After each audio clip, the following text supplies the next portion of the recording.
In a shocking decision reached after just 10 hours of deliberation, a Michigan jury found Jennifer Crumbley guilty on 4 counts of involuntary manslaughter. That's 1 count for every student her son killed when he opened fire in his high school in 2021. Crumbley was grossly negligent, failing to tell school officials that the family had a gun that her son used at a shooting range. Her son eventually used that gun to shoot 11 people. And because of that, she could spend more than 15 years in prison. Now, this is the first time a parent has been held criminally responsible in a case like this. News 4's Tara Lynch heard from local attorneys about how this could affect cases here in Western New York. Tara. Dave and Kelsey, every person I interviewed tonight called this a landmark ruling that has the chance to impact cases across the country. But it's unlikely charges will be filed against the parents of the racist Tops gunman because he was an adult at the time of the attack and bought the weapon himself. To find a parent responsible for an intentional act by their child is definitely a groundbreaking theory. The mother of the Oxford High School shooter was found guilty of involuntary manslaughter after her son killed 4 people at his school in 2021.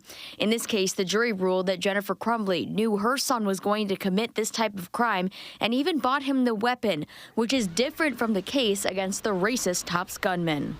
Usually what you see is either intentional conduct of aiding and abetting or some kind of assistance in a criminal case, but this is really like an accident case. It's like a negligence case. Everyone had a warning here based upon this kid's actions and words.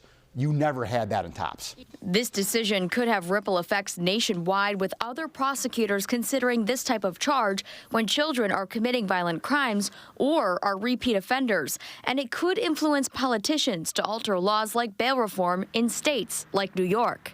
It's a Michigan case. It really probably isn't going to have any kind of effect from a technical legal standpoint on any other state. But like you said before, it's going to have a, maybe I should look at it more closely effect that maybe will ripple nationwide. Maybe the legislatures will start to reconsider that there should be some more consequences, like when a young person is charged, maybe they could consider charging the parent with like negligence or being an accessory. We got to be careful about that, because now we're going to, if we go after parents, a lot of times it's not parents, it's a single mom. And do we really want to go after a single mom who's trying her best? But how is it going to go bring criminal charges against the mother or the father in all of these instances when we really are trying to get them to be better parents? All 3 legal experts agree this ruling will likely be appealed. But even just the thought that this type of ruling is possible, again, holding a parent accountable for what their child did, could be enough for more cases like it to pop up nationwide. For now in studio, Tara Lynch, News 4.